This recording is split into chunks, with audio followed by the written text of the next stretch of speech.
as the host of Airing Addiction. I share often my journey started on this campus.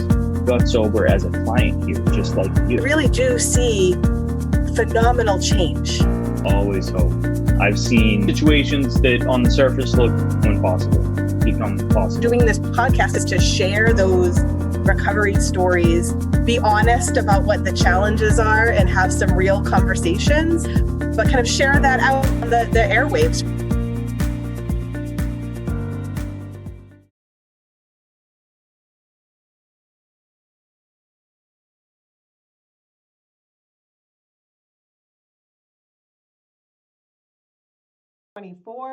And if you've listened to any of the other episodes this month, you'll notice that we've been following the SAMHSA kind of themes and key messages for each week. And this week I'm really excited about. In fact, we've been talking about having this guest on for some time, but this was a perfect opportunity because today's theme is really that finding purpose in life is a powerful driver for recovery. And I always say, there's a lot of evidence that coming out about the impact of purpose and happiness and purpose in life, and that also strongly supports recovery. And some of us get to get our purpose by what we do for work, right? That we get to actually have that by working and making a living for ourselves. And so it can do both things. And so I'm really excited to hear from our guest today. And Jesse, I'm going to go ahead and let you introduce her. Thanks so much, Lisa. Welcome, everybody. I second that excitement.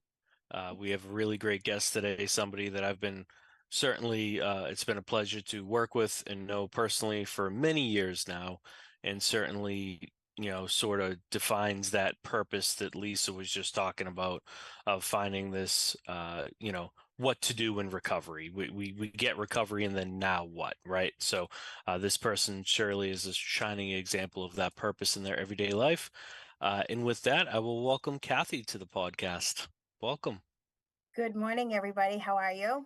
Awesome. Glad you're here. Thank you. I appreciate you having me, especially for Recovery Month. This is truly an honor and a privilege to be able to come and share my experience and strength to possibly give somebody else hope in the near future. So I like to introduce myself as Kathy, as the Community Relations Manager here at New England Recovery Center. But first and foremost, my name is Kathy, and I'm a grateful recovering addict. I was forced to make a decision quite a few years ago to be able to come into recovery. I had some recovery for 9 months and 5 days, and not that I was counting or anything. And then I went on a little bit of a hiatus for like 9 months. And May 31st, 1998, I came back into the halls of recovery. And this time when I came in for myself, because the purpose I came in for was so I wouldn't lose my children. That was the purpose I came back into recovery for. Was I excited about coming back into recovery 26 years ago? Absolutely not. But over time, the excitement for recovery has absolutely changed. And has life changed for me over the years, and recovery as well? It has. They told me to come into recovery, bring the body and the mind will follow. And that was something that I did. And just learning that new way of life of how to live life without using drugs and alcohol, because it had been a part of my life for 18 years. And so I went to meetings, I did what they needed to do. Never did I think that in my recovery, I would be working in this field. That wasn't a purpose for me when I came around. I've learned a lot in this field about addiction and like the withdrawals and everything else. But I think today for me in regards to recovery is just being true and honest to myself. It's to thine own self be true. And I need to keep that up front, because the lies and the manipulation is what got me in trouble. I'm not going to go into my whole history. I know what brought me into the halls of recovery, and I know what keeps me in the halls of recovery.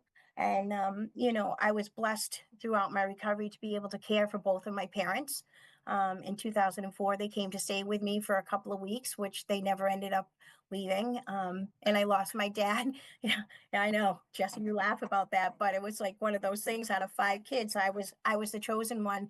But Yeah. if I hadn't been in recovery, then my mother wouldn't have asked to come. And, my father had Parkinson's dementia, and he passed December 26, 2007. No, excuse me, December 21st, 2007. And then my mother continued to stay with me. And through the years, my mother was sick. And I hospiced my mother through cancer, and my mother passed away December 26, 2010. So, I had a purpose in life. You know what? I didn't understand why God was putting me in situations, and I will talk about God and my higher power, because that has become a huge part of my life, is my spirituality as well. So I always say, don't put a question mark where God has a period. You know what I mean? Because, like, why was I put in the early stages of my recovery into a homemaker, and then learning about PCA and like hospice? And then in 2004, I understood why God put me in those positions. It was to be able to care for my parents from those periods of time. You know what I mean? So it's just funny how, like, things happen, and then it's like those bing, the ahas come back, Jesse. It's like, oh, now I know why that happened. So it was a tough road with my mom and dad. And I always said that if I lost a parent, that would be my excuse. But I was 12 years clean and sober when my mom passed away, and I had some drugs at my house at that time, because when you hospice somebody, you get all those fancy drugs and stuff. And, I'll tell you, for about 10, 15 seconds, I thought at 5:45 a.m. in the morning after she took her last breath, I thought, "Geez, I got something here that'll take that pain away for that Yeah. minute." But then there was the devil and the angel was like, "No, Kathy, you've got recovery. You know what you're supposed to do." And, so I did the right thing, and I made the calls, and turned those things over to the nurses when they got there. But, you know, I say this all the time.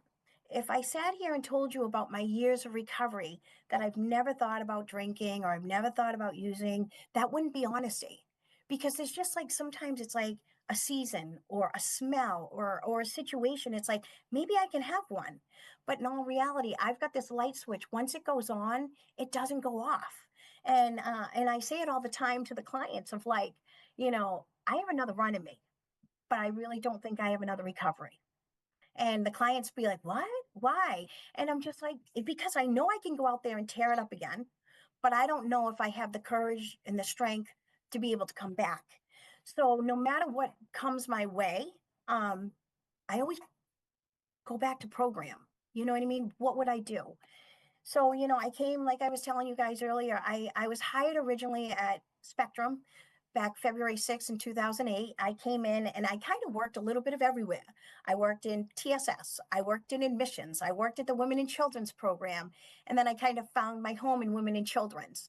And then I made a transfer back across the street to ATS, where I was an RS. Back then we were called unit coordinators. Lisa probably remembers that, I do. right? And we were unit coordinators. And so I did that job for a period of time, and then they stepped me up to case management. And then we had an acting director over here at New England Recovery, and it's funny how things work out. It was December 21st, the date of my father's anniversary. I was over in ATS doing case management about 6:30 at night, and I had gotten an email from the acting director here, Dennis, and he was like, "Hey, Kath, I just wanted to know if you were looking for a change. I want to talk. I got some options for you, but if you're thinking about it, come on over." Well, I responded to that email, and I was like, "Sure, I'd love to talk." And I truly believe that was like another sign from my father. And that's when I came over to New England Recovery, and Dennis had created the position as a continuing care specialist for me. And Jesse, I think that's when, I was in this position, and then you came on and you were That's case when I met management. you. Yeah. Yep. And then you went into family engagement and stuff. Yeah. So, so I did that for a few years here, because in this building here at New England Recovery, we were all detox at the time, and I took care of everybody in here and in the aftercare. And but along the while, I still took care of myself with recovery, still attending meetings, still doing what I'm supposed to do. And so that's where I started with Spectrum. And then I took a little hiatus. I worked for the company for 11 and a half years, and maybe it was greed. Maybe that's what it was, because of course, people dangle money in front of you. And I was offered another position at another company with more money. And I was like, "Oh, I'll go for the more money," single parent, had a household. And, and then I chased different positions for a couple of years.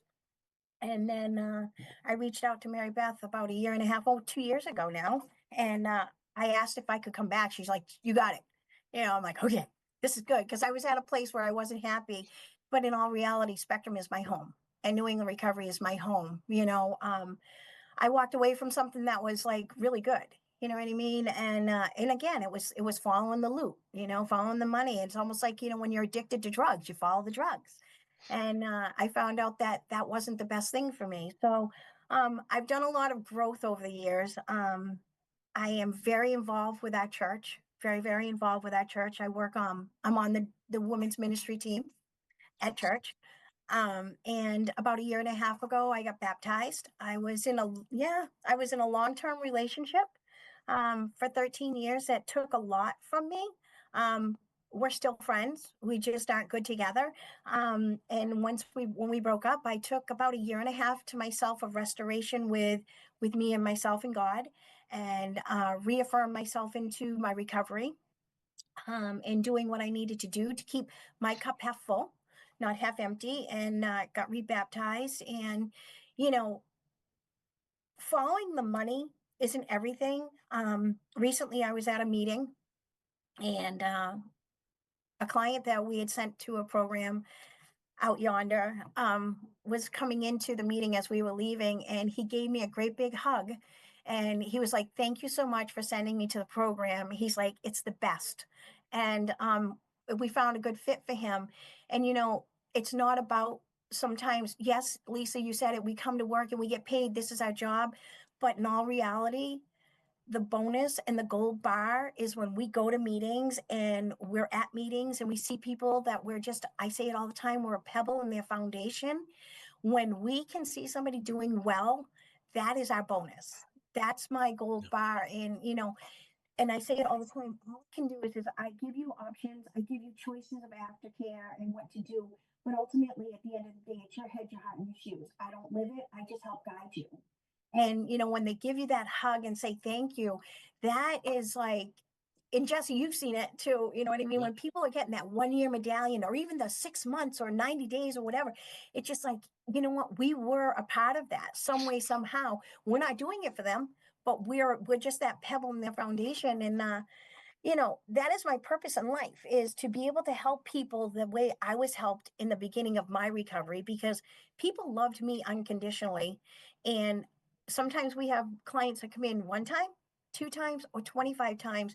And it doesn't matter if it's your first, 5th, or 25th time. I'm going to treat you the same way, because God only knows when they're going to get it, and the ones you least expect are going to get it are the ones that are like, I'm doing great, and the emails or the calls. So I enjoy helping other people, but I also help myself, and I got a call, my son got a call last week, and one of his best friends, they found dead last Thursday morning at 5:30 in the morning. And, I went through the addiction with my son, and he'll be 36 in 2 weeks, but, and that's the reason, ACE is the reason why I got clean. But I struggled a little bit with, how do I console him with that loss? Because we've been there, Jesse. We've lost people in this field, and friends. But my thing was, how do I console him? And I think it was just being there. My purpose was just to be available when he wanted to talk and not force the talk. Yep. And because this young man was like a son to me as well, so it's like, it's really hard because I feel for the family. And it's the same way when we lose anybody in this field, or anybody to the disease of addiction, that the families are left with the question, why? Did I love too much? Did I not love enough? What did I do? And, there's really no answer, because I said it, which I was talking with someone yesterday, in active addiction, we as addicts are selfish and self-centered. It's all about me. I am selfish in regards to my recovery and taking care of me, but in turn, it makes me selfless, and it makes me available for other people. So lately, I've been focusing on eating better. Um, and I took time yesterday. I usually walk 2 miles a day, but yesterday I took a 4-mile walk, and I just had put my Christian music in, and I was just thinking of, like, what is my purpose in life? What is my purpose in life? What does God have planned for me? And I always say, yes, not yet. God's got something better. And I don't know what I know today. I'll stay clean and sober. I don't know what tomorrow has to bring. but you know, I'm ready for it. I'm ready for whatever's to come my way. But I know just for today that I'm safe. I'm healthy. The kids are healthy. We do a lot. I've got an adult handicapped daughter. Steph's 37 now. you know and my purpose on weekends is her. So I think that's why I just kind of like do what I need to do during the week. And she knows if we get a call in the middle of Walmart on Saturday mornings because it's a work call trying to get someone into treatment, she's like, shh, gotta be quiet. um but my purpose is to do what I need to do for myself and my peeps during the week, and then my weekends is for my family. And I don't know, I am just full of gratitude today. I can tell you how full of gratitude I am, but I can't make you feel my gratitude. You know, Life is too short, so I live it to the fullest just for today. And I don't want to go on and on, but like, I'm so grateful that when Asa was 9 years old, he kicked me back into this recovery. And I am so grateful that I had people along my journey that loved me back to life and loved me no matter what. I'm grateful that those people that were there for me in the beginning may not be with me today, but I know if I picked up the phone, they would be there. I'm Yeah. grateful for like ships in the harbor. People come and people go. And, we just learn different lessons from different people, and you never know what lesson you're going to learn. And I think that's why it's like that how of our program is honesty, open-mindedness, and willingness. Be honest to myself, be open to suggestions, be willing to do what I need to do to stay clean and sober just for today. Did I lose you guys? Nope, we got you. No, we got you. Oh, my We, screen went blank. we can hear you loud and clear, We can Kathy. hear you and see you, so hopefully, Oh, okay. hopefully. I don't know what happened, but my screen just went blank. I'm like, oh no. Well, now's probably a good time for me to just chime in on some of the thoughts I have. And, Kathy, I've been so excited to have you on and hear, just more about your story, your history with Spectrum. And one of the things that really strikes me, which really that spirituality is directly tied to purpose.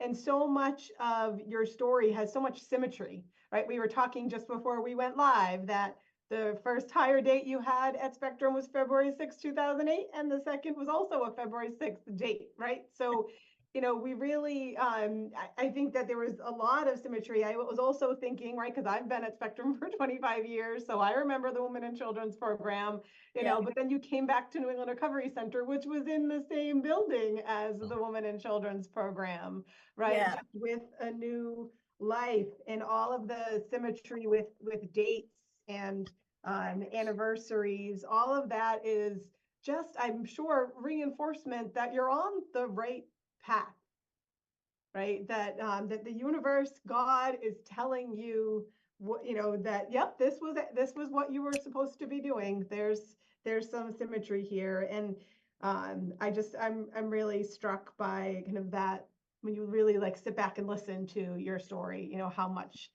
spirituality and symmetry is in there. I know, being born and raised in Catholic, I struggled with that, Lisa, for a long time when I came into recovery, because um, it was almost like I felt God punished me, like with Stephanie being handicapped. How come she was born handicapped and all my other friends didn't? And like, in all reality, she is like so filled with the Holy Spirit that if you met her, she would put her hand up and she prays for you. And, it's just, the gift that I have with Stephanie is a gift that other people don't have. So she may not bear me grandchildren. She may never get married or anything like that. But there's other things that I get from Steph that people don't get from their daughters. So as much as I was jealous and envy of those things, there's things that I have that they'll never have. And I take those with like right to heart today. Sometimes she's a pain, but I take it to heart. Yeah. And Kathy, I've had the pleasure of knowing you for a lot of years now, and I'm just reflecting here. Like, we have a lot of guests on. Usually, somebody in the field, sometimes somebody in the field in recovery. But like, you're the perfect blend, like Lisa said, of personal experience, and you go back with Spectrum a very long way, right? And when you said unit coordinator, that made me remember the unit coordinators that were, to your point, instrumental in my early recovery. Right. And one of them I just saw today and just sent a little email to because she was celebrating a Spectrum anniversary with a 2 on the end of it. So she's Yeah. been here for a while, right? And just that, I love how you said that pebble in the foundation, right? And keeping with the sort of theme of the episode of the purpose, your story has purpose all over it. Thank And one of the ways that I heard you say it, and I wrote down here, your purpose is to help the way that I was helped in the beginning of my recovery. And I thought that was just so beautiful. And having, observed you do that and worked side by side with you for some of those years, um, you do take that purpose to heart. And, there's times where I remember one time out at that building where I can kind of see the blurred background and I know that office, right? You were like talking to a patient and you're like, hold on one second, you got a phone call, you went outside and you were like helping 3 patients simultaneously, right? And just that purpose that, um, you really honed in on helping people the way that you were helped. And I think it's really important when clients or people have a choice in their aftercare, they're more invested. And I worked in the private sector, and in the private sector, sometimes they're not given a choice. It's this is what you're going to do. And, you know, I like to be like, have the conversation with somebody today. Don't give me an answer right now. I'll meet you tomorrow. And then you think about it and then you tell me what you want to do, because I know if I'm told to do something, I'm going to rebel. Like, no, I know. And I don't look like the rebellious type, but I'll rebel. You know that, Jesse, right? Yeah. But it's like, they have to want what we're, I don't want to say selling them. They have to want what's being suggested to them. And, it's like some of the suggestions in recovery we take and some we just leave. But if I can take one of the suggestions, the 5 that I got, then I've just added to my recovery. So yeah.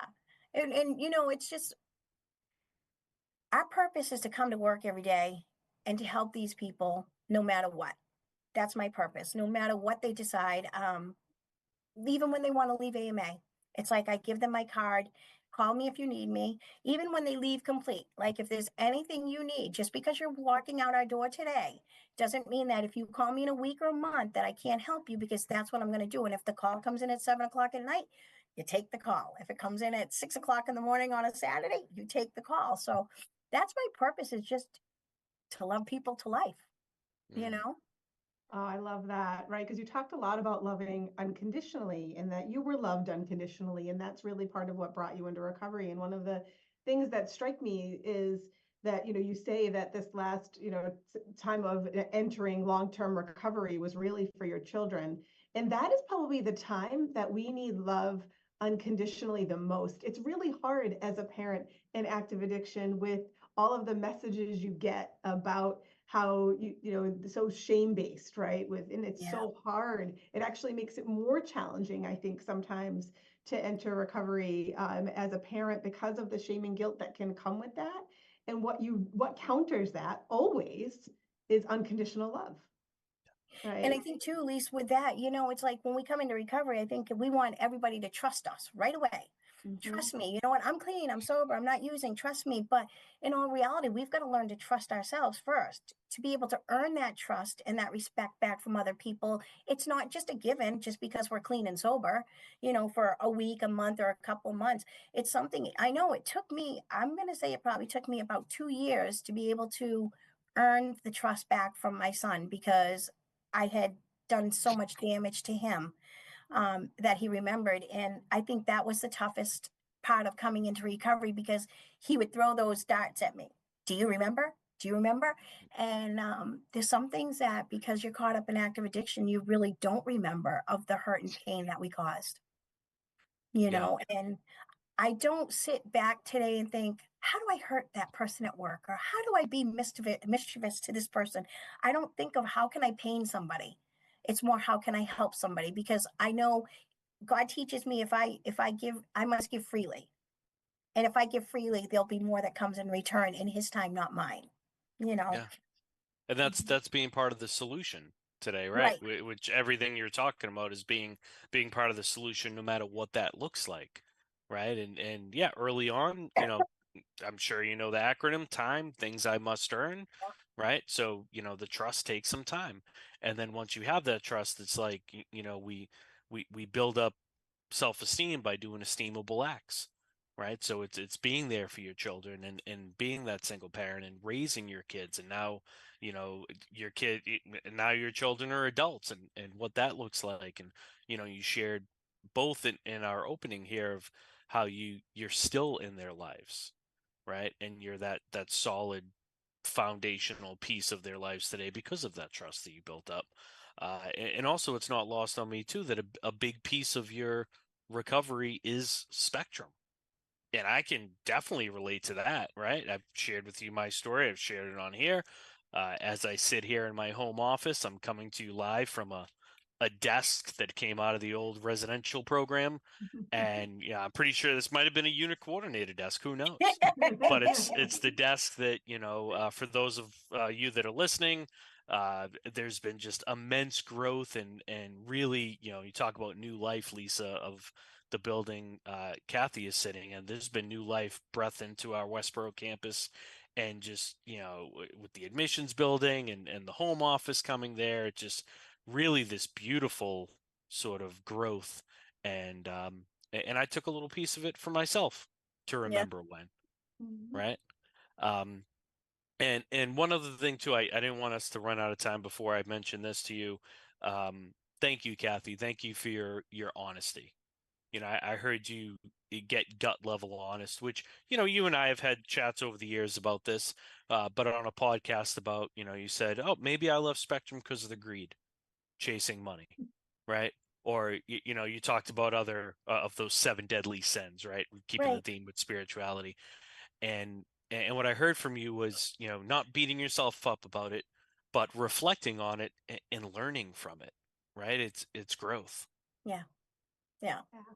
And that growth, It- I love the selfish words that you used, because what the Dalai Lama actually calls it is wise selfishness, right? Because Nice. it's the selfishness that actually feeds you as well. When you do good things for others, you actually get it back. And I heard you say that kind of directly, and it's that putting your oxygen mask on first, and Yeah. learning from, like, that's the kind of selfishness we need. What are we going to do to take care of ourselves? Mhm.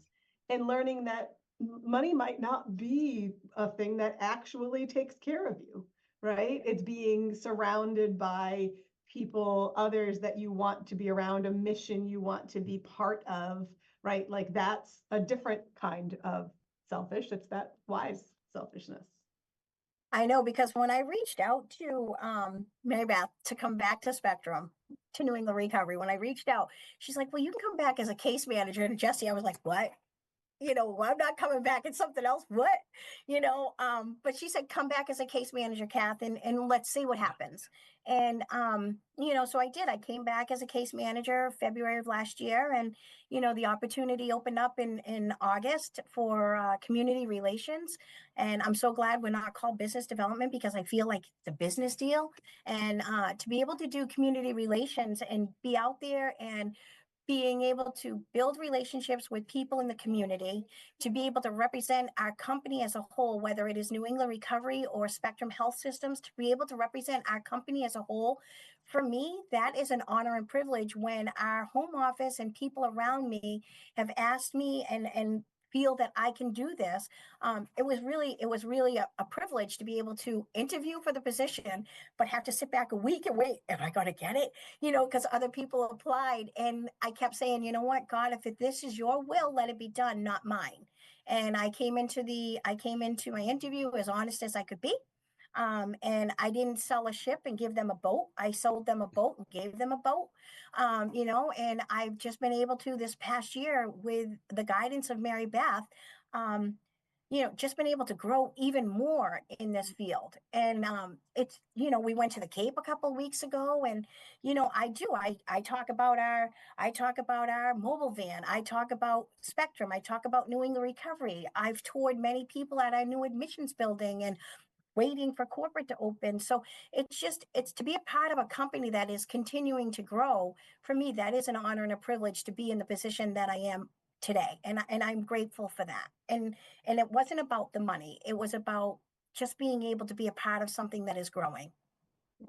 And you are doing a fantastic job at it. I was just at a meeting with Mary Beth and others on the Westboro campus talking about the Cape Cod Symposium. And as they're going through, meeting people, and it's a lot of, recovery programs across New England that collect there. And, Mary Beth was pleasantly surprised by everybody knows you. Oh, you work with Kathy? Yeah. And just how wonderful you represent us as an organization. And I truly appreciate that perspective of sharing all of the things that we do. And we've even had conversations at ATOD about the growth that you've done around multiple pathways and understanding medications and what does that look like, and really breaking down some stigma that can sometimes exist in the recovery community. And that openness that you share with us today, you can bring to the work, and then that positively impacts everybody you interact with. Yeah. Thank you. I appreciate that.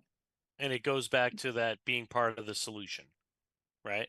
Because being in the field, as long as you have, I'm sure there's been plenty of times where you've come up against an issue, a problem. Lisa, you just mentioned stigma, where there's an opportunity, almost like a fork in the road, right? Do I be part of the problem? Do I add into the mess of the chaos, or do I be part of the solution, right? Let's figure out how to get this patient from point A to point B. Let's figure out how to get somebody into whatever it may be, right? And you strike me as someone who's part of the solution, right? Who's thinking, maybe outside of the box, or you talk about, you give someone a business card and you don't know when they're going to call, but you're there when they call. Right. And that means a lot to somebody in early recovery, or even somebody seeking recovery. You talk about building trust as someone in recovery. You're building trust as somebody in recovery, showing others the way, right? Because let's face it, if we're in active addiction, maybe the people that we're hanging around with aren't the most trustworthy. Maybe we're sold the ship and get not even a boat, right? And we're used to that. And, this person, comes to you for treatment, or, even just calls you or whatnot. And they're like, oh, wow, she actually picked up the phone. Oh, she said, she was going to do something and she did it. Yeah. Right. It's, I always think of like the ego edging God out, and I say this to the clients all the time, like, listen, if you like me, that's great. If you don't like me, that's great too, because I'm with me 24/7 and I'm okay with me today. You know what I mean? And it took a long time for that, because I always wanted everybody to like me. I wanted to be like the center of attention. And, if I can help one person a day, I've done my job. That's a 12th step. You know what I mean? And the spiritual principles. And I always think, like, what would God do? Well, how would I do that? And how do I treat people the way I want to be treated? And that's one of the things. Is I'm not saying I'm a perfect person, because I'm a human being and I do make mistakes. And that is one thing that I will, if you ask Mary Beth, I'll tell on myself before someone tells on me. Jesse, you know that too, right? Yeah. I'll tell on myself before someone tells on me, because I would rather be able to tell my side of the story or how it happened than to somebody twist it, because I'm going to go with honesty and truth. And then, you know what? I don't have to worry about the skeleton jumping out of that closet 2 weeks down the road. Yeah. Yeah. And the other thing that struck me in how you approach helping people is really the direction the field has been going, but sometimes in some places it takes longer, right? So you described in other private sector spots, sometimes the pathway is you must start here and then go here and then go here and then go here. And often there's a financial incentive for programs to do that. And that's never been our approach, right? Like, that's never been the way that we do things. Show up wherever you can and want to, and go wherever you want, and we'll help you with that. And really putting that person first and just providing choices from your place of lived experience, your place of expertise in addiction and treatment programming, and saying, here are some options for you. Which one sounds like something you want to do, right? Back to that, like, person first, shared decision making. Like, we're not laying out a plan for you. We're just going to help walk alongside you on your path and help you figure out what your options are on that path. And I just really appreciate that perspective. I look at geographics a lot. Lisa, I'm not going to send someone to the North Shore that lives on the South Shore. I look at the geographics because a lot of the clients that we work with, have to utilize a PT1. And there's some clients that don't even understand what a PT1 is. So, going through and explaining, and I always sit with them and I always talk about the levels of care, detox, CSS, PHP, IOP, OP. But we always talk about putting meetings into there. So, it's not like it's like, okay, let's just do detox and then CSS and then you're done. What are we going to do the whole continuum? And like I had a conversation with someone yesterday and he's like, well, what if I skip this second step, the CSS, and go to PHP? And I said, you know what? I'm okay with that because that's 5 days a week. But are you going to be committed and what are you going to learn?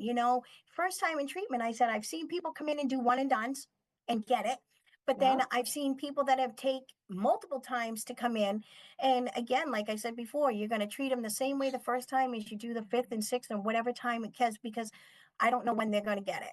And if they want MAT, I'm going to support them no matter what decision they make, because you know what? If they're going to use MAT and it's going to keep them from doing what they were doing, I support them 110%.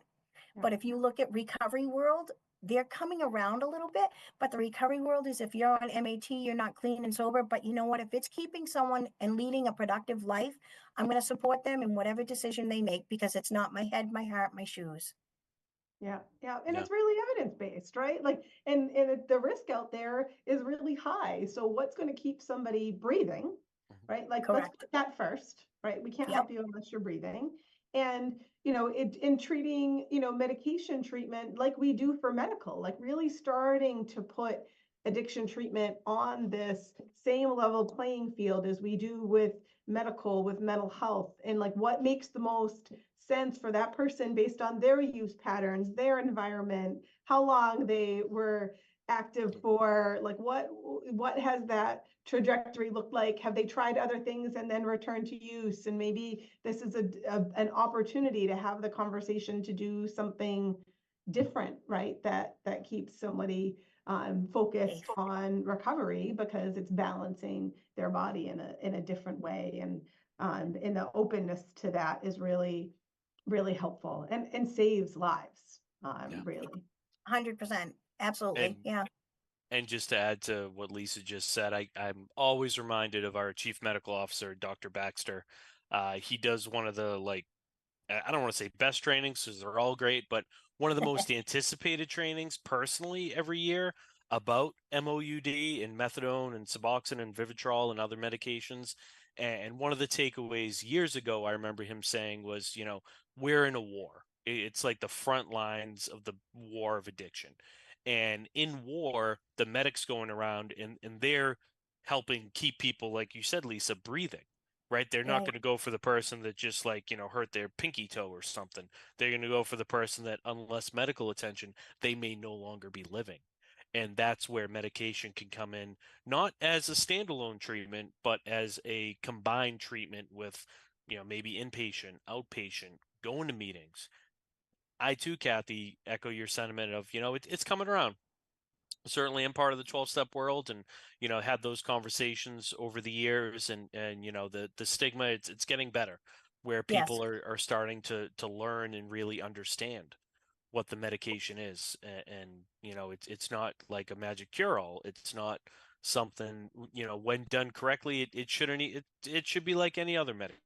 Correct. Right? How many times on here, Lisa, do we talk about like diabetes or high blood pressure or treatment for medical like that, and kind of what you were just saying, Yep. and using it as part of a treatment plan. And Kathy, one thing that I know you do well because I've worked alongside you, and what I've heard you say here is really like giving that person like a choice, giving the person like opening it up for patient, not only patient centered care, but like, giving them personal buy-in too, right? Because I heard Yeah. you say that you don't like being told what to do.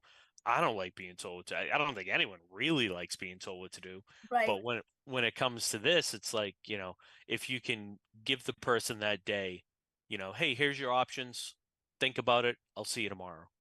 Yep. It feels like more like their choice rather than you telling them like, here's what you're gonna do. I agree. I Yeah. agree. There's not enough that I can say about recovery. And where I was 26 and a half years ago to where I am today, the change is just, it's just so like what I've gone through, just life on life's terms. And I am just so full of gratitude of like knowing that who I am. I'm a mother. I am a woman in recovery, and I can't use a mind mood altering substance no matter what. You know, I've cut out Oreos because I can't eat just one. I've cut out chocolate chip cookies because I can't eat one. You know, I have a friend that bakes. I brought flan in for the staff today. I made banana nut muffins for him yesterday, and I had one muffin. But you know, those are the things like when I can do things like that, you know, and I can bring a smile to not even people that are in recovery, but my coworkers, you know, and just do an act of kindness. Sometimes that's all it takes. When you pay for a coffee behind you, you know, I was at the coffee shop a couple weeks ago, and I was like, I'll pay for the car behind me. She's like, you sure? They got 2 breakfast sandwiches and cup of coffees. I was like, maybe next time, you know. So But, one of you the know, things, Kathy, just that I think you exude, right, is this joy, this centeredness. And it's one of the great joys of my life working alongside so many folks and witnessing so much recovery, both with those that we have the fortune to work with and those that we have the fortune to help. And one of the things I think I've probably said on this podcast before, Jesse, is that, individuals in recovery have had to do so much internal work and have had to really examine themselves. And you're just describing that process so well, Kathy, thanks. and then so those that aren't in recovery or have not had to do that sometimes can just keep going along with the same negative, same really like difficult like personalities or challenges, and they don't ever examine that, and they don't ever get to this place of centeredness that exudes light that I see from so many people in recovery, and you are definitely in that group. Thank you. I appreciate that. That's really, that's an honor and a privilege to have said, because I'm not the person that came into recovery. I'm a woman of God today. I am a woman in recovery that tries to lead by example and be the best me I possibly can. But like I said earlier, Lisa, I am a human being, and it's progress, not perfection. And I always share with the clients, like, you know, the Daytona 500. The 499th lap, they wave the flag, and then at 500, there's a checkered flag, and there's deemed a winner. I am a winner, and I am successful, and I succeed every single day. I stay clean and sober. So that is my goal for today. It's just, you know what, program has only promised me one thing: a day free from active addiction, and that is something that I take to heart every single day because I am just one choice away. So thank you. Yeah. And then lastly, just as we're, starting to wrap up here, I think it would be important to anyone that's listening that is in recovery, that, is in the field or thinking about entering the field, and how to do that and navigate that. Certainly there's many different options. Just know that if that is you, what we heard today from our guest, from Kathy here, is a really beautiful way to balance personal recovery and professional growth. I looked it up on my phone when you first kicked us off, Kathy, because I was trying to remember how long ago it was, but I remember being there for your 20th recovery anniversary when we surprised you out on And the I court, cried. and you cried. Shocker. I've seen you cry a lot, but it's been good tears. Yep. And we had the big balloons, the 2-0, and Annie Yep. brought you out, and the cake and all that, and that's something that I'll always remember. Like, I still have the video on my phone, and that balance between, like, yes, we're here to do a job and help people, but we're also a family. We're Right. also supporting each other. Like you said, even today, you came in, with baked goods, even though you didn't want to eat like all of them, but you wanted to put a smile on someone else's face. Right. Right. So, celebrating those personal successes along the way of helping people as a team. And now over 25 years, Kathy. Yeah. Yeah. Yeah. I think that video is from like 2018 or something. It was a while back. That really ages me, Jesse. Thanks. I didn't say anything about age.